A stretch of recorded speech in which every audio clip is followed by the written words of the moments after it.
मेरे प्यारे बच्चों, कैसे हैं आप? क्या आज आप कुछ नया सीखने के लिए तैयार हैं?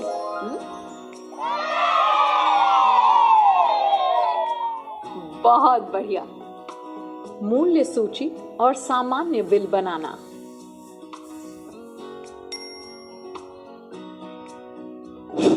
इस वीडियो में हम सीखेंगे मूल्य सूची और सामान्य बिल बनाना। अरे चटर पटर, तुम दोनों इस दुकान के सामने क्यों खड़े हो? दीदी देखिए, यहाँ पर एक बोर्ड लगा हुआ है, हम इसे पढ़ रहे थे। अच्छा, तो जरा बताओ इसे पढ़कर क्या समझा तुम दोनों ने? इस बोर्ड पर सबसे ऊपर लिखा है मूल्य सूची, फिर एक तरफ कुछ खाने की वस्तुओं के नाम लिखे हैं और दूसरी तरफ इनकी कीमत लिखी है। सही बताया बच्चों। लेकिन ये क्यों बनाया गया है दीदी? बच्चों, ये मूल्य सूची है।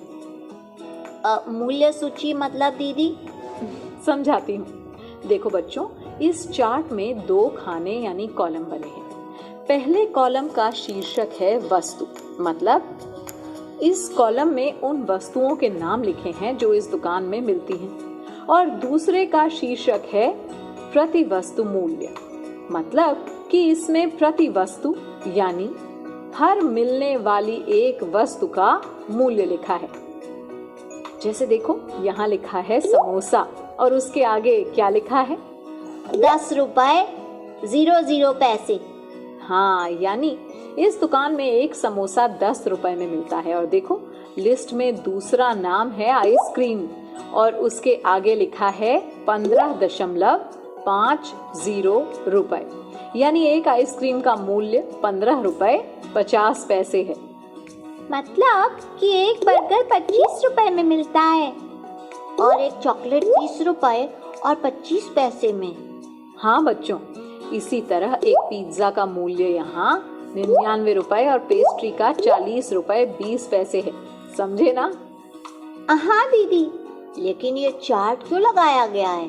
बच्चों, ये चार्ट हर ग्राहक को दुकान में मिलने वाली वस्तुओं और उनके मूल्य के बारे में बताता है। इसे मूल्य सूची कहते हैं।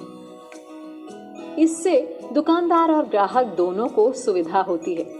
ग्राहक आसानी से समझ पाता है कि कौन सी वस्तु कितने मूल्य में उसे मिलेगी। अब हम समझ गए दीदी। अच्छा देखो, ये महेश चाचा की दुकान की मूल्य सूची है। अब इस मूल्य सूची को समझो और बताओ इसमें क्या क्या जानकारियां लिखी हुई हैं। एक और लिखे हैं सब्जियों के नाम और दूसरी ओर प्रति किलोग्राम मूल्य, यानी कि 1 किलोग्राम सब्जी का मूल्य। अब बताओ सब्जियों के मूल्य। 1 किलो गोभी है 30 रुपए की, 1 किलो खीरा है 20 रुपए का और 1 किलो गाजर 32 रुपए 40 पैसे में मिलेगी।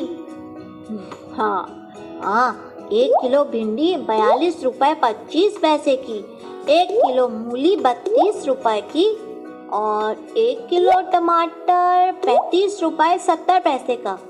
हाँ, बिल्कुल ठीक बताया। अच्छा, अब महेश चाचा इसमें शिमला मिर्च और कद्दू के नाम और मूल्य भी जोड़ना चाहते हैं, तो बताओ वो ये कैसे करेंगे? 2 सब्जियां हैं तो पहले नीचे 2 और खाने बना लेंगे, फिर नाम वाले कॉलम में दोनों सब्जियों शिमला मिर्च और कद्दू के नाम लिख देंगे। अब मूल्य लिखेंगे। अरे, हमें उनके मूल्य तो पता ही नहीं है संपर्क दीदी। शिमला मिर्च है 23 रुपए प्रति किलो और कद्दू 38 रुपए 50 पैसे प्रति किलो। तो हम शिमला मिर्च के खाने में लिखेंगे 23 रुपए और कद्दू वाले खाने में 38 रुपए 50 पैसे। शाबाश बच्चों, अब तुम सब मूल्य सूची के बारे में अच्छी तरह से समझ गए हो। दीदी, कल मैंने मम्मी के साथ बाजार जाकर कुछ खरीदारी की थी। दुकानदार ने मम्मी को ये दिया। ये क्या है? ये सामान्य बिल है पटर। देखो, जब भी हम किसी दुकान से कुछ खरीदते हैं ना, तो दुकानदार हमें उस सामान और उसके मूल्य की सूची को इस प्रकार अंकित करके देते हैं। इसे हम सामान्य बिल या रसीद कहते हैं। बिल को देखकर हम आसानी से वस्तुओं की संख्या और कीमत को समझ सकते हैं। वो कैसे दीदी? इस बिल को ध्यान से देखो। इसमें 3 कॉलम बने हुए हैं। पहले कॉलम में लिखा है सामान यानी वस्तुओं के नाम व उनकी संख्या। देखो, खरीदी गई वस्तुएं हैं 1 गिलास, 2 थालियां, 1 प्लेट और 2 चम्मच। समझे ना? हाँ दीदी। आप दूसरे कॉलम को देखो। इसमें लिखा है दर प्रति वस्तु यानी एक वस्तु का मूल्य। जैसे यदि 2 थालियां खरीदी हैं तो 1 थाली का मूल्य इस कॉलम में लिखा गया है। फिर तीसरे कॉलम में मूल्य यानी वस्तुओं को खरीदने में लगे रुपए और पैसे लिखे गए हैं। ठीक? जी दीदी। अब देखो, सबसे पहले यहाँ लिखा है 1 गिलास, फिर प्रति वस्तु दर 40 रुपए और फिर 40 रुपए और 00 पैसे, यानी 1 गिलास 40 रुपए में खरीदा गया है। उसके बाद लिखा है 2 थालियां, फिर 100 रुपए और फिर 200 रुपए और 00 पैसे, मतलब 2 थालियां खरीदी गई हैं, है ना? एक थाली 100 रुपए की है तो 2 थालियां हुई 200 रुपए की, और 1 प्लेट खरीदी गई है 30 रुपए में। सही समझे चटर। और देखो, 2 चम्मच खरीदे गए हैं 25 रुपए में और 1 चम्मच का मूल्य 12 रुपए 50 पैसे है। ओ, अब हम समझ गए संपर्क दीदी। एक और बात बच्चों, देखो, सबसे नीचे सारे सामान को खरीदने में लगी कुल धनराशि भी लिखी गई है, जो है 295 रुपए। अब समझ में आया दीदी। अच्छा, अब ये देखो, मैंने दुकान से ये रुमाल, टेप और पेंसिलें खरीदी हैं। चलो मिलकर इन सब के लिए सामान्य बिल बनाते हैं। सबसे पहले कॉलम और जितनी वस्तुएं हैं उतने खाने बना लेंगे। पहले कॉलम में लिखेंगे सामान यानी वस्तुओं के नाम व उनकी संख्या। दूसरे में दर प्रति वस्तु यानी एक वस्तु का मूल्य। फिर तीसरे में लिखेंगे वस्तुओं को खरीदने में लगे रुपए और पैसे। समझ रहे हो ना? हाँ दीदी। अच्छा, अब पहली वस्तु है ये रुमाल। इस रुमाल का मूल्य है 15 रुपए 75 पैसे। तो हम बिल में लिखेंगे 1 रुमाल, फिर लिखेंगे 1 रुमाल का मूल्य यानी 15 रुपए 75 पैसे। अब क्योंकि ये एक ही रुमाल है तो अगले कॉलम में हम लिखेंगे 15 रुपए और 75 पैसे। अब अगली वस्तु है ये टेप।